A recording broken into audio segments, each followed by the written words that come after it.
Oh, aleluia.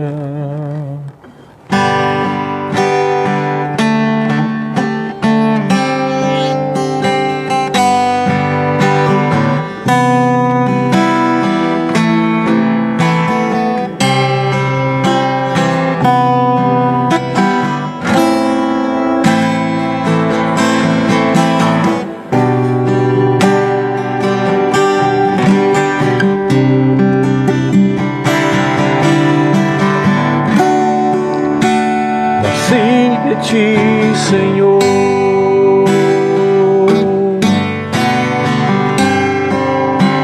nasci de novo com teu amor, nasci com tua vida,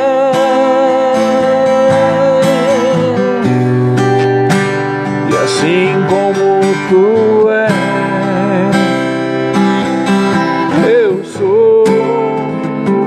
nasci de ti, Senhor,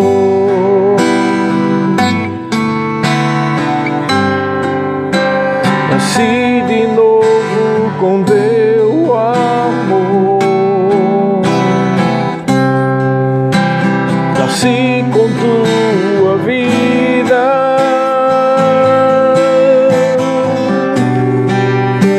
e assim como tu és,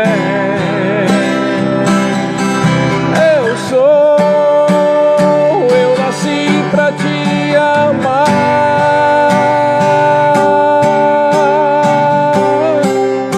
eu nasci pra te adorar,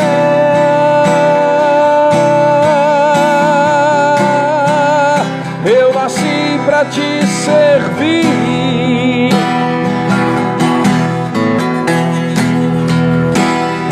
Senhor Jesus,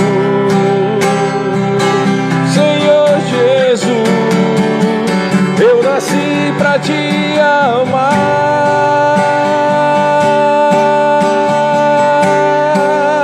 eu nasci pra te adorar,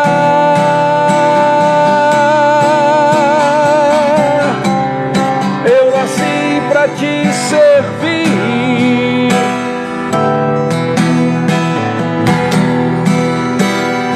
Senhor Jesus,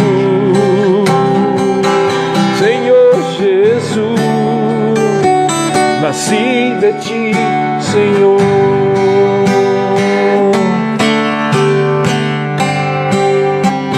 nasci de novo com teu amor, nasci com tua vida,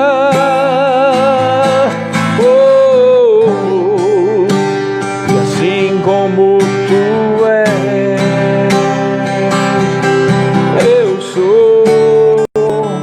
nasci de ti, Senhor,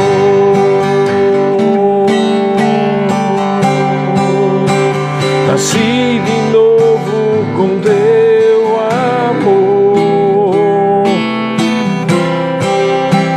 nasci com tua vida, é verdade, e assim como tu és,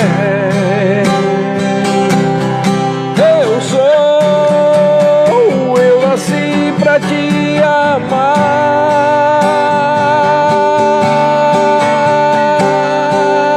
eu nasci pra te adorar,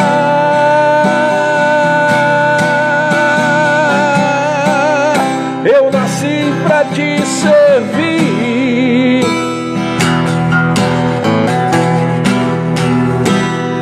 Senhor Jesus,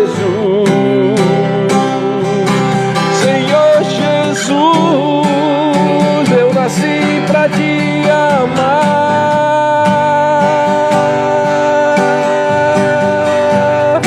eu nasci pra te adorar,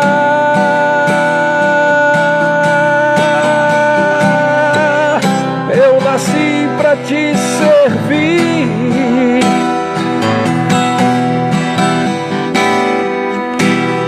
Senhor Jesus,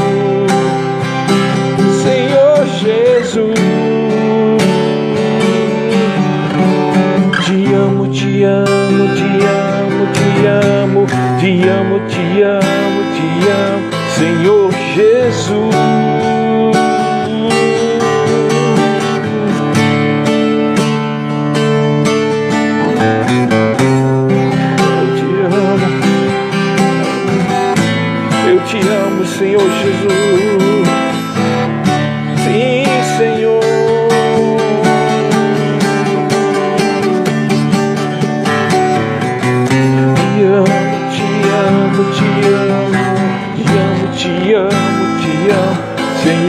Jesus.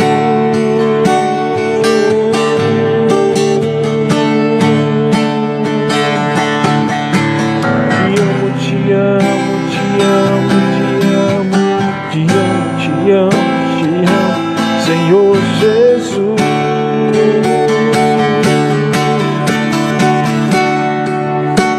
Nasci de ti, Senhor. Oh, aleluia, glória a Deus.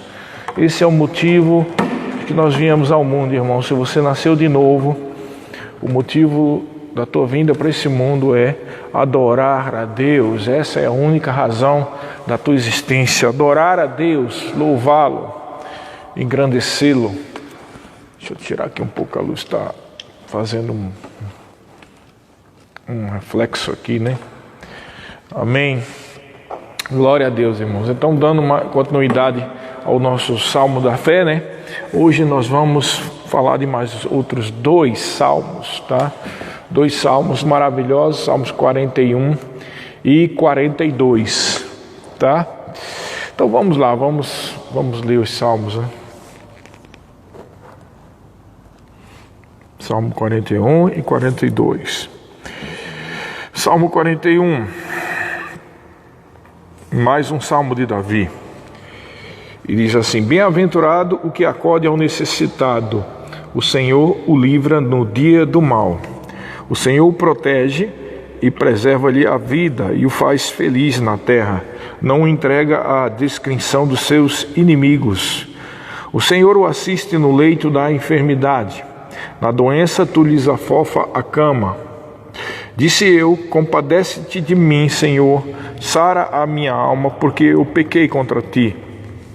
Os meus inimigos falam mal de mim. Quando morrerá, ele perecerá o nome. Se algum deles me vem visitar, diz coisas vãs, amontoando no coração malícias, em saindo, é disso que ele fala. De mim rosnam a uma todos os que me odeiam, e engendram males contra mim, dizendo: peste maligna deu nele, e caiu de cama, já não há de levantar-se. Até o meu amigo íntimo, em quem eu confiava, que comia do meu pão, levantou contra mim o calcanhar. Tu, porém, Senhor, compadece-te de mim e levanta-me, para que eu lhes pague segundo o que merecem. Com isto conheço que tu te agradas de mim, em não triunfar contra mim o meu inimigo.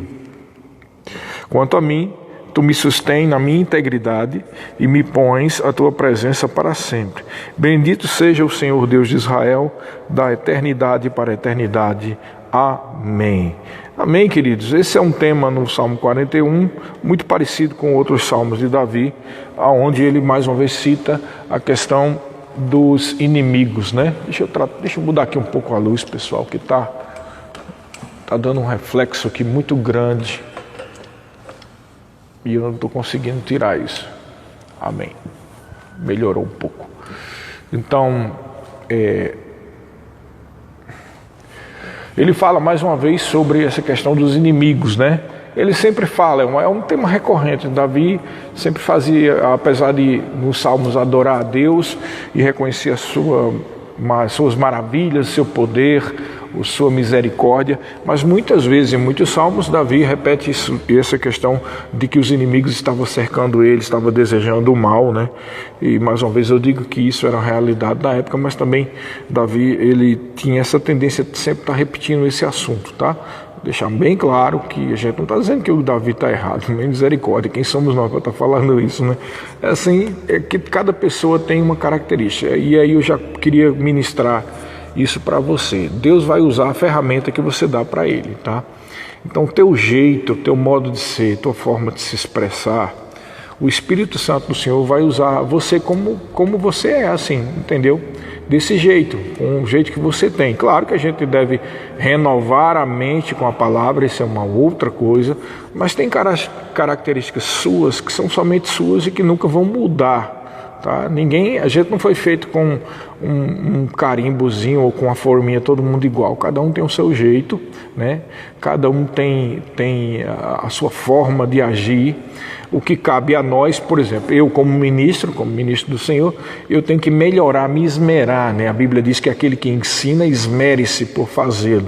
Então, eu tenho que melhorar meu vocabulário, eu tenho que estudar mais, então isso é uma outra coisa, a gente agrega valor a características que a gente tem, e o Espírito Santo aproveita a ferramenta que você dá, seja a ferramenta do estudo, né, da meditação e do enchimento do Espírito, né, e da fé, mas também ele usa a ferramenta do teu temperamento, do teu modo. Então é isso que eu queria falar, para você entender quando a gente fala que Davi tinha essa característica, né, o jeito de Davi é esse, né, mas assim, algumas pessoas caem muito duro, caem muito forte contra pessoas que são muito introspectivas, mas eu imagino da seguinte forma: é melhor ser um introspectivo e ter errado porque estava muito triste, muito depressivo e faltou entendimento da palavra, do que ser uma pessoa tão extrovertida que tem uma tendência para orgulho, tá? Todos dois são ruins, são duas atitudes ruins, mas é bom que se diga que Deus disse que Davi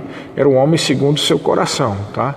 Então Davi tinha defeitos, né? Mas era uma pessoa que era humilde diante do Senhor, ou seja, se submetia ao que Deus dizia. Quando Deus dizia, estava fechado, Davi aceitava. E assim a gente tem que ter em primeiro lugar como exemplo na nossa vida, tá bom? Então Davi repetia esse tipo de fórmula, mas aqui tem uma pequena diferença, né? Ele diz aqui, bem-aventurado, o versículo 1, bem-aventurado o que acode ao necessitado. Então aqui tem uma pequena diferença de um tema recorrente de Davi, é que aqui ele está falando sobre o que você semeia sobre a vida de alguém que necessita, tá?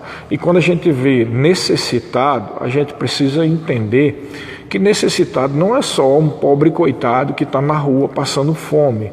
Na verdade, qualquer pessoa que precisa de uma palavra de Deus, precisa de um auxílio, precisa de uma ajuda, é um necessitado. Alguém pode ser até rico, né, e ter empresa e tal, mas num momento de desespero, de depressão, de tristeza ou de um grande problema, pode entrar num parafuso ali mental e numa tristeza, um ataque do inferno vem sobre a vida da pessoa. Nesse momento a pessoa é um necessitado. Necessitado de quê? Necessitado de palavra, necessitado de Jesus, necessitado de um milagre, né? Então, quando Davi diz isso aqui, a revelação para a gente é preciso entender isso. Bem-aventurado o que acode ao necessitado. O Senhor o livra do dia mau. Então, eu sou grato pelas pessoas que me acudiram quando eu estava necessitado. E assim também eu devo agir da mesma forma com relação a outras pessoas, tá? Eu declaro em nome de Jesus que todo aquele que me estendeu a mão receberá 100 vezes mais de bênçãos do Senhor. E eu creio que isso é uma verdade para todos nós. Quando nós estamos estendendo a mão para acudir algum necessitado, com certeza, irmãos, vamos colher grandes coisas. E aqui mesmo diz que uma das colheitas, no versículo 2, é que o Senhor protege e preserva-lhe a vida e o faz feliz na terra e não entrega à discrição dos seus inimigos. Então, só um momentinho, pessoal, está dando um reflexo aqui muito grande essa luz, não estou conseguindo, está dando um branco aqui, melhorou um pouco. Então, o que você semeia, você colhe, irmãos. Então você como filho de Deus ou filha de Deus, alguém que nasceu de novo, você foi chamado para abençoar a vida das pessoas. E quando a gente fala de bênção, não está falando só de bênçãos materiais, essa também, mas todo tipo de bênção, uma palavra, um apoio, né? Um abraço, um braço estendido. É preciso entender, irmãos, a gente tem que estar acima desse nível mundano e carnal, de só estender as mãos para quem é simpático para com a gente, tá? Porque as pessoas têm seu jeito, né? E tem pessoas que, por causa de uma criação dura e difícil, às vezes não são tão assim simpáticos, né? Mas como todo mundo passa por problemas e por dificuldades, a gente como filho de Deus, a gente tem que aprender a entender o limite de cada pessoa, mas sempre estar disposto a acudir à necessidade de cada um.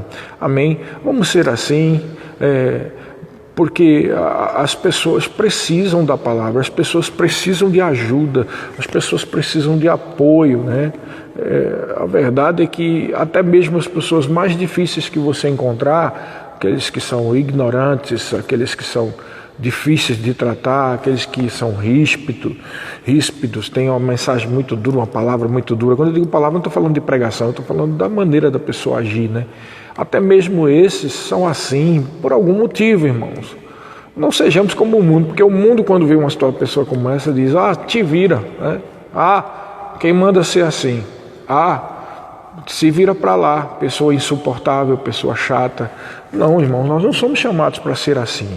Nós somos chamados para ser luz, e a luz, ela dissipa as trevas, né? Ela não se junta com as trevas para continuar a escuridão. A luz, ela dissipa as trevas. Eu sei que tem pessoas que não têm, elas se fecham e você não consegue ter acesso a essas pessoas. Mas a Bíblia deixa claro, no que depender de nós devemos fazer o bem para todos. E aqui o salmista Davi diz que aquele que acode ao necessitado, este será livre do dia mau.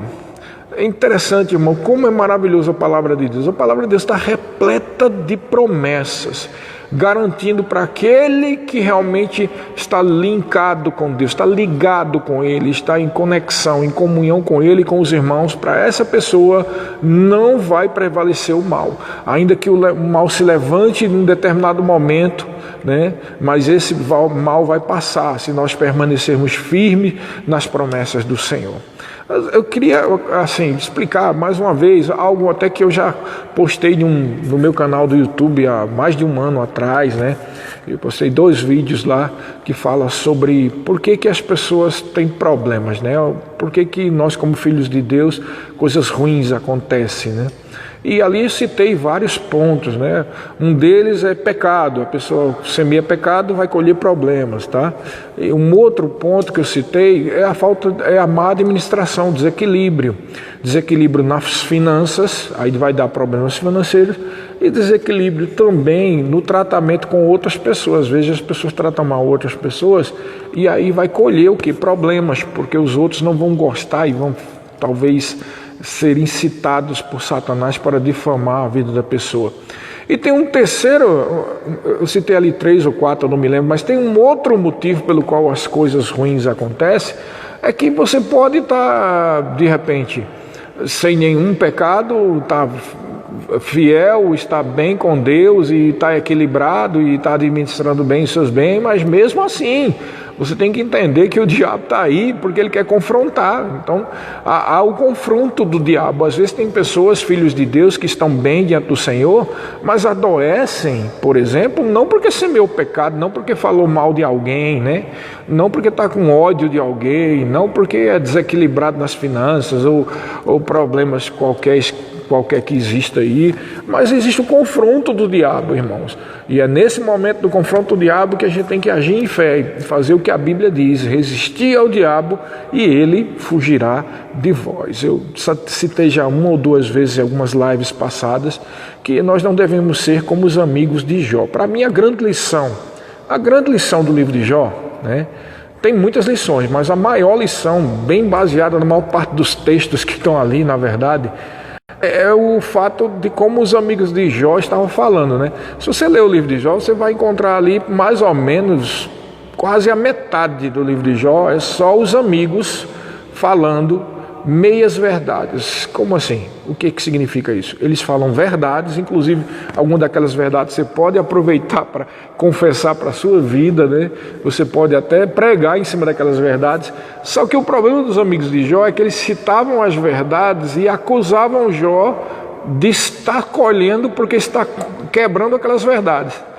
Então, eles diziam coisas assim, tipo: Deus vai acolher se você estiver fiel, Ele vai te acolher, mas se você estiver errado, então o mal te sobrevirá. Algumas coisas desse tipo, resumindo, coisas sempre parecidas como esse, né? E no final da conta, Jó não tinha culpa de nada disso aí, né? Na verdade, o que Jó tinha era aquele versículo que diz que o que eu temia me aconteceu. Então, se havia um pecado no Jó, era o fato dele andar com uma incredulidade, com medo de perder as coisas, né? E depois ele comete o segundo pecado, que é quando ele confronta Deus e começa a dizer que Deus é injusto, né? Então ele cometeu esses 2 pecados. Mas se você vê o miolo do livro de Jó, a maior parte, e é por isso que eu considero a maior lição, porque tem mais textos que garantem isso, que testificam isso, a maior lição do livro de Jó era que as pessoas, os amigos dele, estavam pensando assim: se está passando problemas é porque alguma coisa errada fez. Então, por isso que eu disse, não devemos ser como os amigos de Jó, sempre achando que alguém está sofrendo porque fez alguma coisa errada. Amém, irmãos? Isso é falta de misericórdia. Mas pelo contrário, a Bíblia diz aqui que nós devemos acudir ao necessitado e não ficar julgando alguém que está passando por problemas, julgando que essa pessoa deve ter feito alguma coisa errada para estar desse jeito. Não, nós não fomos chamados para ministério de Satanás, que é de acusador. Nosso ministério é de Cristo, nosso ministério é da palavra, o nosso ministério é do Senhor. E o ministério de Cristo é para salvar o que estava perdido, para acudir o necessitado, para curar o que está enfermo, para trazer uma palavra que levanta e não uma palavra que destrói, tá? E assim eu vou repetir mais algo que eu sempre digo: toda palavra que não edifica, que não põe você para cima, ela não é palavra de Deus. Por quê? Porque mesmo quando Deus adverte a respeito de alguma coisa e é uma palavra dura, o propósito dele é curar você, tratar você. Então a Bíblia deixa claro no Novo Testamento, deixa bem claro isso, que a tristeza correta para o Filho de Deus é a tristeza que opera arrependimento. Então se você está com alguma coisa errada na sua vida, é comum e é correto que você se entristeça, porque é a operação do Espírito Santo que convence o homem do pecado, da justiça e do juízo, trazendo a você a clareza de que você deve estar errado em algum ponto, né? E aí vem a tristeza segundo Deus, que opera um arrependimento. Mas aqui vemos mais promessas, né? Diz que essa pessoa que acude àquele que necessita de algo, de uma palavra, de um abraço, de um sorriso, de finanças, de comida, de roupas, do que quer que seja, essa pessoa que acude, Deus livra essa pessoa do livro mal, do dia mal, protege essa pessoa, preserva a vida, faz feliz na terra e não entrega à discrição dos inimigos. E ainda me diz mais: o Senhor o assiste no leito da enfermidade, na doença afofa a cama. Hein? E aí, a partir do 4, nós vemos aquilo que o Davi sempre repete, né? Ele diz: compadece de mim, sara minha alma, porque eu pequei contra ti. Então, aquela consciência de acusação que Davi tinha,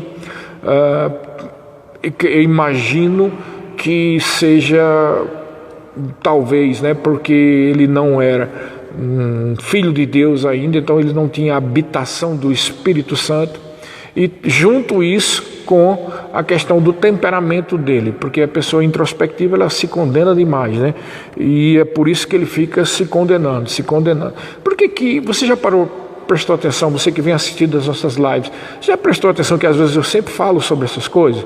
Sabe por que eu falo sobre isso, irmãos? Eu falo sobre isso para te advertir, porque algumas pessoas pegam os salmos e começam a se identificar com o salmo no meio da sua melancolia, da sua depressão, da sua tristeza, e em vez do salmo trazer uma cura, o salmo vai trazer mais tristeza para a pessoa.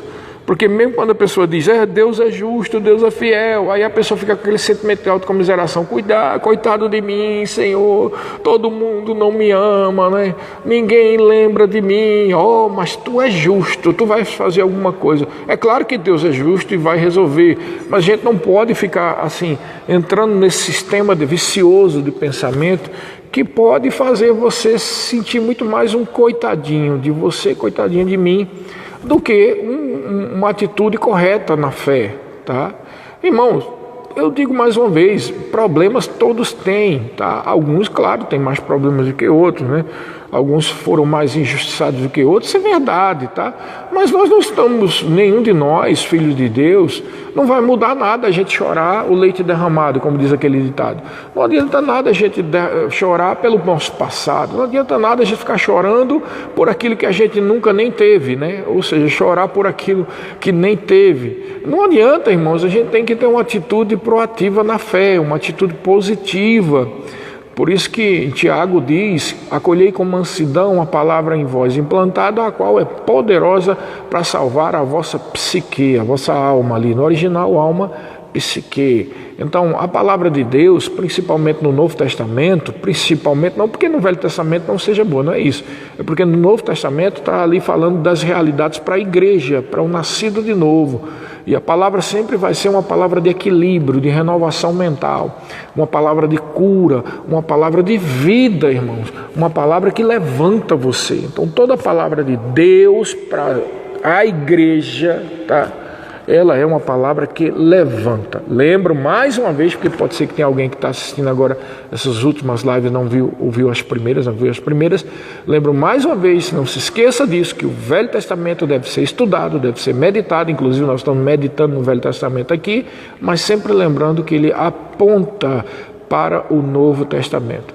O Velho Testamento são sombras, e o objeto que está fazendo aquela sombra, ou seja, a realidade final, está no Novo Testamento, tá bom? Precisa disso, para a gente não ficar vivendo em uma realidade do Velho Testamento, que era para um povo de Israel, um povo que tinha uma aliança, mas não era a habitação permanente do Espírito Santo. Tá bom? Então ele termina o restante do Salmo até o versículo 13, falando sobre isso, sobre esse pedido de que Deus se compadeça dele e que ele vai se manter na integridade dele. E bendito, o versículo 13 diz assim: bendito seja o Senhor Deus de Israel, de eternidade e eternidade, amém e amém. Amém? Então é exatamente isso. Deus é fiel, Deus vai cumprir o que Ele prometeu, mas é extremamente necessário que você dê ferramentas para Deus. Quais são as ferramentas que nós damos? A ferramenta da palavra, a ferramenta da fé. A Bíblia diz que nós somos cooperadores com Deus, né? Nós temos uma relação de cooperação. Se não fosse assim, Deus não precisava do corpo de Cristo. Ele mesmo vinha aqui e fazia tudo. Mas tem Jesus, que é o cabeça, está intercedendo por nós à direita de Deus, e nós somos o corpo de Cristo. Então nós somos aqui os braços de Cristo, nós somos as pernas de Cristo, nós somos a boca para falar a palavra de Cristo, né? Quando nós falamos, o Espírito Santo flui em nós para fazer e falar aquilo que Deus quer falar. Amém? Então nós somos cooperadores com Ele. Então você individualmente precisa dar ferramentas a Deus. E as ferramentas que nós damos a Ele tem a ver com o Espírito e com a palavra, né? As duas asas do passarinho, né? Você precisa fluir no Espírito, e você precisa fazer aquilo que Colossenses diz: habite ricamente em vós a palavra de Cristo. E este aqui é o Salmo 41. Vamos para o 42, que também é um salmo. Esse é diferente, né? Esse salmo é diferente porque ele não é de Davi. Na verdade, ele é um masquil dos filhos de Coré, filhos de Corá. E tem um subtítulo, né? Aliás, não é um subtítulo, já começa aqui. Olha aqui, o versículo 1 diz: como suspira a corça pelas correntes das águas, assim por ti, ó Deus, suspira a minha alma. Que coisa poética e linda, né? Exatamente assim. Assim que nós devemos agir. A nossa alma, não estou falando do espírito, estou falando das emoções. As nossas emoções devem estar envolvidas com o Senhor, com a presença dEle, com a palavra dEle, tá?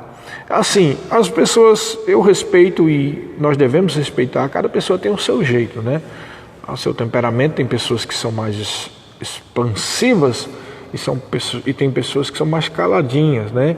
Mas assim, eu creio, assim, eu gosto muito, melhor dizendo, não é creio, eu gosto muito de intensidade, né? Eu penso, como o irmão Reagan diz em algum dos livros dele, que é melhor um fogo bravio do que fogo nenhum, né? É melhor que se erre porque se está se exagerando na intensidade, do que se errar por não ter intensidade nenhuma. Porque eu acho muito difícil, onde há o poder do Espírito Santo, todo mundo ficar impassível, todo mundo ficar ali sem ligar para nada do que está sendo ministrado, nem louvor, nem adoração, né? Lembra daquilo que eu disse já há 2 lives que eu vou dizendo isso. O contrário de fé é medo, mas o contrário do enchimento do Espírito é timidez e orgulho. Então tem muitas pessoas que estão tímidas demais, e estão muito orgulhosas, com medo de a aparência, o que o povo pensa deles, cair por terra pelo fato de estar fluindo no Espírito, sabe? Algumas pessoas não recebem batismo do Espírito Santo por isso. Alguns porque acham que o Espírito Santo vai dominar como se fosse um demônio, ele vai ficar possesso pelo Espírito e está errado. Outros pensam que não merecem porque cometeu algum pecado. Mas pensa bem, irmãos, quando alguém vai lá na frente para receber imposição de mãos, eu acho muito difícil ele pensar que não merece. Senão, quando a pessoa pensa que não merece, nem vai lá na frente, né? Às vezes a pessoa vai lá na frente e o engano comum é esse, geralmente é esses dois, é esse de pensar que o Espírito Santo vai dominar a pessoa, e o outro erro é no momento que está ali à frente, a alma, a carne da pessoa, né, prevalece, e a pessoa pensa, não, eu vou ficar quietinho aqui, não, só se for Deus, se Deus fizer alguma coisa, eu sentir alguma coisa, então eu abro a boca, mas eu não vou abrir a minha boca por fé, com medo que pode ser a minha carne, e não entende que o batismo do Espírito Santo, ele é uma atitude de fé também. A pessoa não imita os outros, simplesmente abre a boca pela fé, crendo que o Espírito Santo foi liberado sobre a vida dela. Mas muitas vezes o orgulho, a timidez, o medo tem impedido pessoas de se encherem do Espírito, tá? Mas aqui está falando de um envolvimento das emoções. Então eu acredito que é melhor você envolver as suas emoções em Deus do que não envolver nada, tá? E aqui está falando que a alma do salmista está suspirando por Deus, um desejo intenso por Deus, não só do Espírito, mas aqui especialmente da alma, né? Versículo 2: a minha alma tem sede de Deus, do Deus vivo. Quando irei e me verei perante a face do meu Deus? Então, é interessante que aqui nós estamos falando de pessoas do Velho Testamento. Não é interessante que pessoas do Velho Testamento estão desejando mais se encontrar com Deus do que viver essa vida aqui nessa terra? Né? Você, como filho de Deus, você precisa entender que a tua pátria não é aqui, a tua pátria é celestial, irmãos. O melhor está lá. Isso aqui se passa rápido. Eu tenho 54 anos, mas eu te confesso, pessoal, eu me lembro de coisas quando eu tinha 4 anos de idade. Eu me lembro de um episódio que eu estava no berço, minha irmã botou num berço com 4 anos, e eu ouvi uma frase e ficou na minha cabeça. Eu me lembro de coisas quando eu tinha 5 anos, 6 anos. Eu me lembro de coisas de 10 anos. Parece que foi ontem que eu tinha 18 anos, mas o tempo passa rápido. E essa vida ela é muito passageira. Então o que realmente importa não é o que se está fazendo, não é o projeto daqui, mas o que vem depois. Então todo projeto que nós devemos ter aqui nessa vida tem que ser visando o investimento para o reino celestial. Você entendeu? Por isso que o que importa é pregar a palavra, é dar um bom exemplo, é testemunhar de Cristo, é adorar a Deus, é louvar a Deus, é viver uma vida de fé, é ser luz aonde há treva, é ser sal, né? Tempero e vida, porque o sal evitava do apodrecimento da carne, é ser vida e tempero para a vida das pessoas. Isso vai redundar o quê? No investimento lá nos céus. Tá? Como disse o Senhor Jesus, não é para estar investindo em tesouros da terra que a traça corrói e destrói, mas nos celestiais, naquilo que vai redundar em grande glória no futuro. Tá?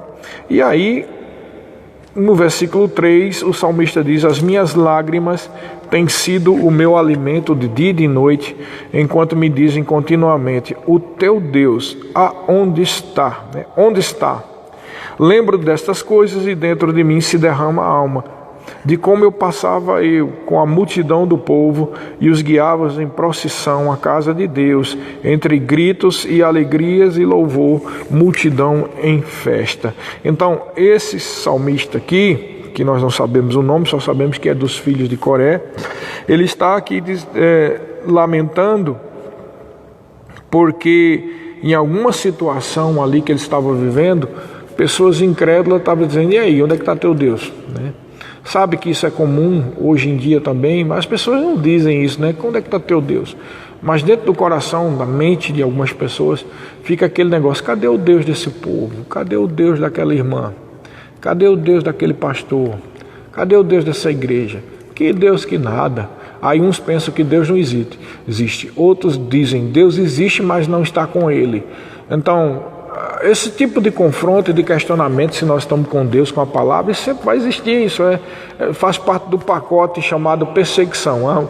O pacote de perseguição envolve muitas coisas, inclusive esse tipo de opiniões e difamações, etc, etc. Mas não se preocupa, irmãos. Como filhos de Deus, a perseguição é inevitável, né?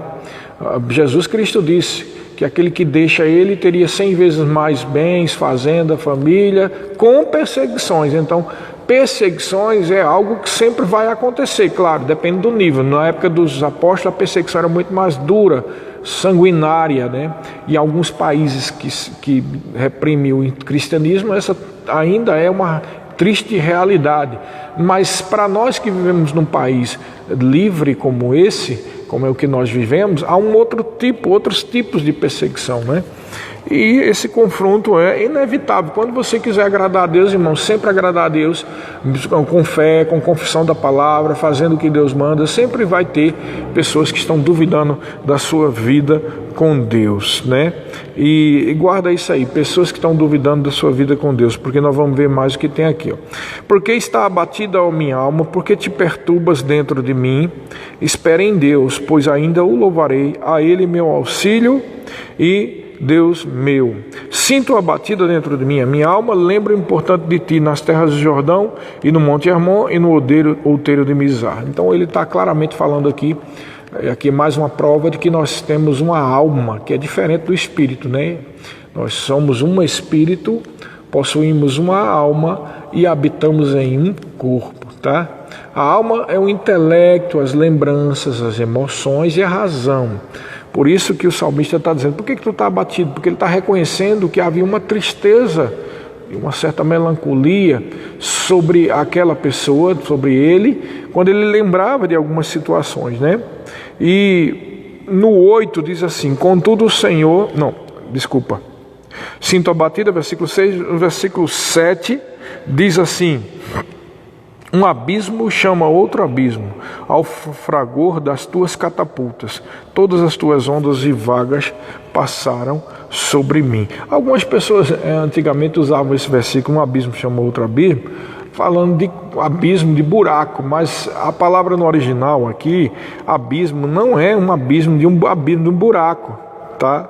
Aqui, abismo, na verdade, tem a ver com águas, tá?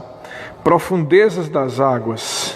Então é isso que significa. E quando ele, com as demais coisas que ele fala aqui, o fragor das tuas catadupas e todas as ondas e vagas passam por sobre mim, ele está falando aqui sobre muitas águas. Um abismo chama outro abismo. É como você lembrasse da praia. Quando você está na praia, vem uma onda chama outra onda, entendeu? É mais ou menos esse o sentido, e não aquele que o pessoal dizia que era um buraco chama outro buraco, né? Não é esse o sentido de abismo aqui. 8. Contudo, Senhor, durante o dia me concede a tua misericórdia, e à noite comigo está o seu cântico, uma oração ao Deus da minha vida. Aí olha o que ele diz no 9, digo a Deus, minha rocha, por que te esqueceste de mim? Porque hei de andar eu lamentando sobre a opressão dos inimigos. Versículo 10, esmigalham-se-me os ossos, quando os meus adversários me insultam, dizendo, o teu Deus, onde está? Porque está abatida a minha alma? Porque te perturbas dentro de mim? Espere em Deus, pois ainda o louvarei, a Ele meu auxílio e Deus meu. Sabe que às vezes você tem que dizer isso para a sua alma, né? Quando vem aquela tristeza, quando vem aquela depressão, você tem que dizer, por que você está abatido a minha alma? Espere em Deus. Deus não prometeu? Não é isso que Deus prometeu para nós, irmãos? Cura, preservação, proteção, auxílio, paz que excede todo entendimento, direção, tá? O problema com a gente, às vezes, e essas almas abatidas, muitas vezes acontece isso, é porque nós temos expectativas falsas naquilo que nós não deveríamos ter expectativa, né? Por exemplo, às vezes a gente põe muita expectativa nas pessoas, né? E é por isso que às vezes há as traições de amizade, de ministério, de tudo mais, advém do fato de que aquela pessoa que está traindo ficou frustrada por uma expectativa que aquela outra pessoa que está sendo traída não cumpriu. Não é assim? Claro que tem a operação de demônios e tudo mais, mas sempre a base, a ferramenta que Satanás usa é essa. Quer ver? Você tem um casal, um marido e uma esposa. Aí um dos cônjuges trai ele ou ela. Trai por quê? Porque tinha uma expectativa a respeito do cônjuge que não foi suprida. E aí começa o diabo a pôr bobagens na cabeça, uma expectativa qualquer, uma vida toda, e ali põe bobagem na cabeça. Para quem é muito leviano e pecador, essa coisa já se processa logo. Para pessoas que não são tanto assim, vai aquele dando lugar e aquela meditação infernal, o demônio vai entrando e trazendo cada vez mais pensamentos que não devem pensar, até se processar o adultério, por exemplo, a traição. A traição e o adultério não é de uma noite por dia, ela tem toda uma meditação maligna em cima disso. Mas geralmente a ferramenta inicial é uma expectativa que não foi cumprida. Agora vamos para outra área. Uma traição de amizade, de onde vem? Geralmente a traição, na maioria das vezes, de amizade vem porque o amigo que está traindo o outro e está deixando para lá, não teve uma expectativa cumprida a respeito daquela amizade ou daquela outra pessoa. Uma traição ministerial, né? Igreja que se divide, pessoas que a gente investe e de repente não quer mais saber de você, desonra você. De onde veio isso? Por causa de uma expectativa que a pessoa tinha a respeito da vida da pessoa que estava, aquela ligação ministerial, que não foi cumprida, e daí veio a decepção. Mas, irmãos, tudo isso aí, o problema nunca esteve no erro que alguém cometeu. Porque se todo mundo tem defeitos, todo mundo é passivo de erro, concorda comigo? O problema principal, né, a coisa principal que o diabo investe é nessa tendência que nós temos de ter expectativas nas pessoas, de ter expectativas em placas, em instituições, em pessoas, em coisas materiais, né? E aí essa expectativa exagerada faz com que você vá ter frustração, você vai ter frustração, porque ninguém é perfeito, irmãos. Todo mundo tem algum defeito, né? Alguma forma de falar que não vai te agradar, algum ponto de vista que você não concorda, né? Alguma atitude errada que cometeu no momento em que deixou a carne operar, né? E aí, como é que você vai fazer? Você vai se afastar de todo mundo que está decepcionando você? Irmão, se Jesus agisse desse jeito, ele não tinha virado as costas para todo mundo da igreja, né? Porque o que foi que Pedro fez? E o que tem mais? Todo mundo só se lembra de Pedro. Mas a verdade é que Jesus ficou sozinho na hora da crucificação. Todos ficaram com medo, irmãos, né? Por que o diabo entrou em Judas? Você já parou para pensar por que o diabo entrou em Judas? Porque não, mas para se cumprir o que estava escrito, tudo bem, né? Mas o diabo entrou em Judas. Por que o diabo entrou em Judas? Porque Judas deu acesso. E por que Judas deu acesso para que o diabo entrasse na vida dele e terminasse traindo Jesus? Você pode ter absoluta certeza que foi alguma forma de frustração. Eu acredito que Judas esperava que Jesus fosse aquele Messias que os judeus estavam esperando. Messias político, né? Eu acredito que isso sim, porque senão ele jamais tinha se juntado com Jesus. Ele tinha deixado para lá. Se ele é só ladrão, ele roubava ali com medo de ser descoberto e ia embora. Mas ficou 3 anos com ele. Se ficou 3 anos é porque ele tinha uma expectativa errada que decepcionou ele completamente, né? E a gente vê que a coisa sempre tem isso, tem uma questão de decepção, de expectativa exagerada. É claro que nós esperamos sempre o melhor, não estou falando sobre isso. Nós devemos esperar e desejar o melhor para as pessoas. Mas você nunca se engana que todas as pessoas nós temos defeitos, todos nós temos defeitos. Então precisamos entender que nós somos um corpo, nós somos ligados. E o corpo, pensa bem. Vou dar um exemplo agora. Eu vi minha mão, me lembrei. Teve um tempo que eu tive uma uma micose numa unha dessa aqui. E aquilo era feio, né? Agora você já parou para pensar? Eu vou arrancar minha unha porque ela está com um defeito chamado micose, ou uma doença aqui na unha. Eu vou arrancar minha unha? Não, o que eu vou fazer?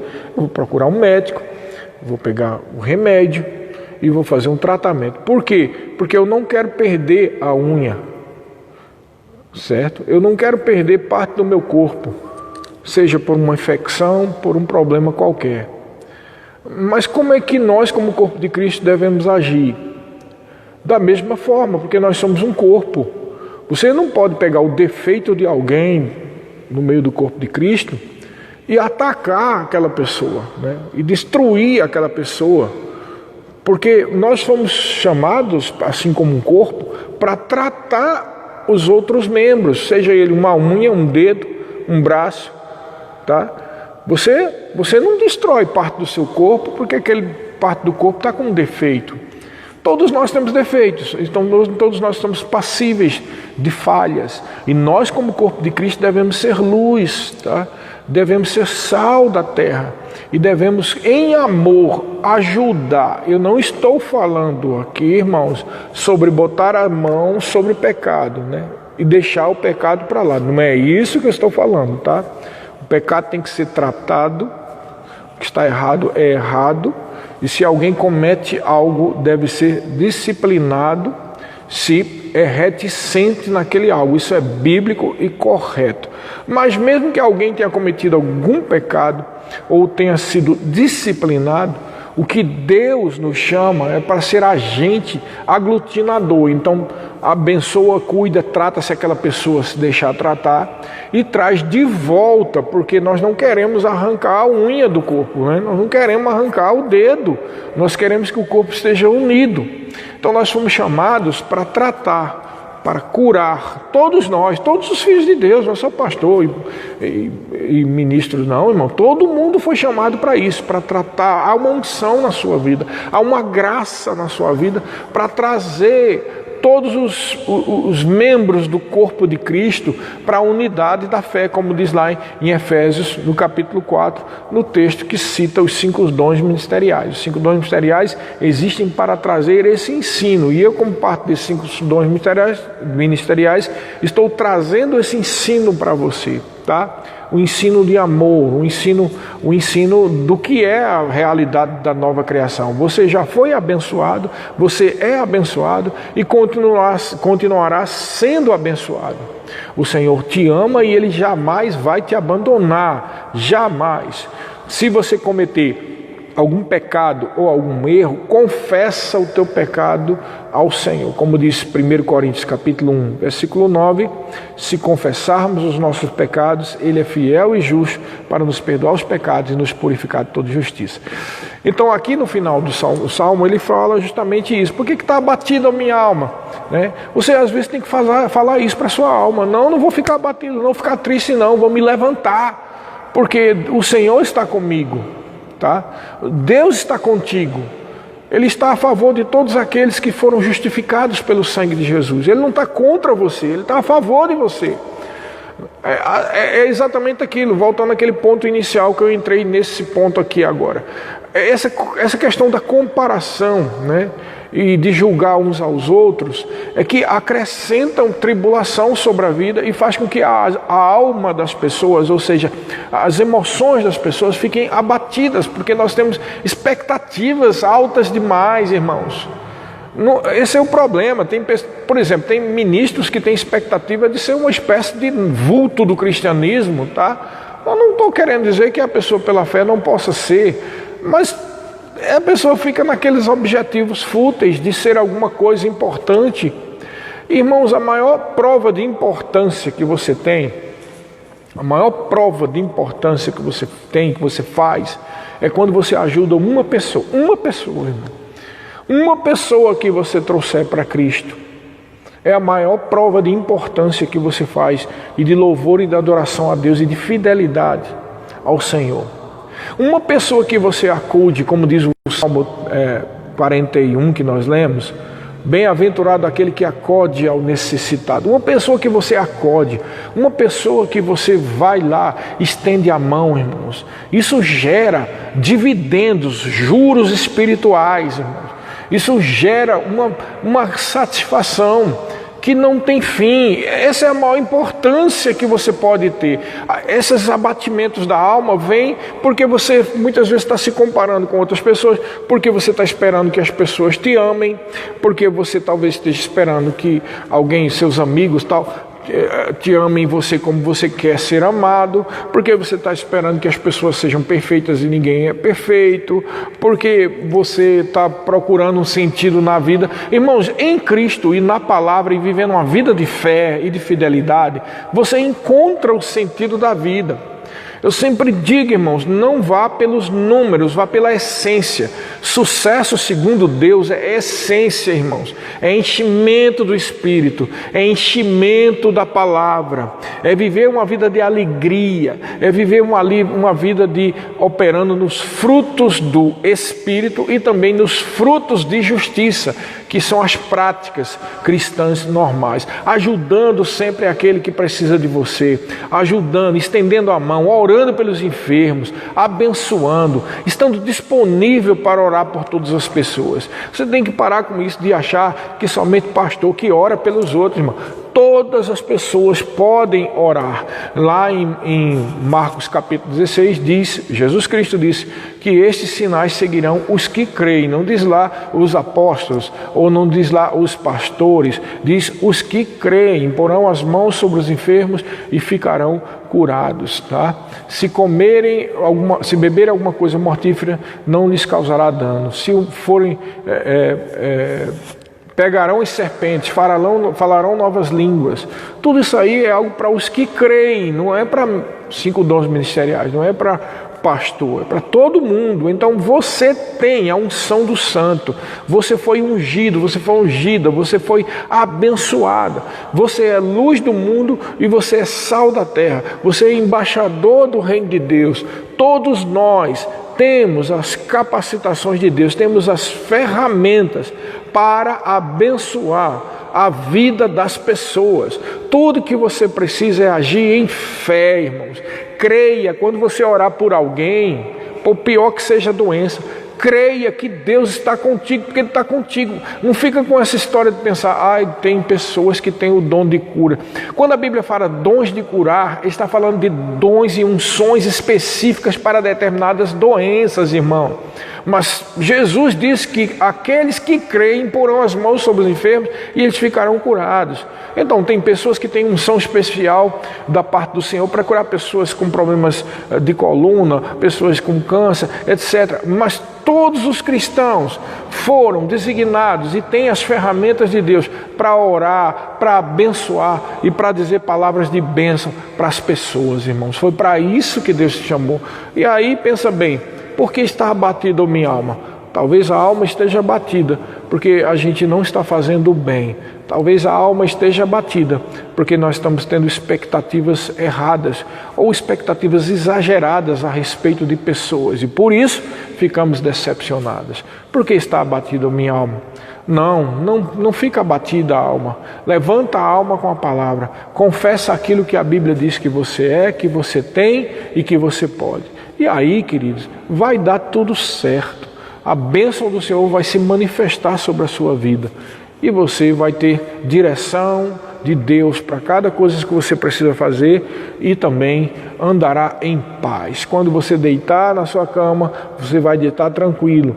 Por quê? Porque o Senhor está contigo, porque a paz que excede todo o entendimento guardará o vosso pensamento, o vosso coração e a vossa alma em Cristo Jesus, como diz Filipenses capítulo 4. Isso é verdade, irmãos.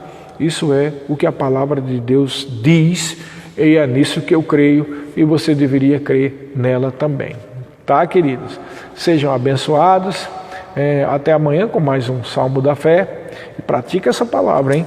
E crê nela de todo o coração.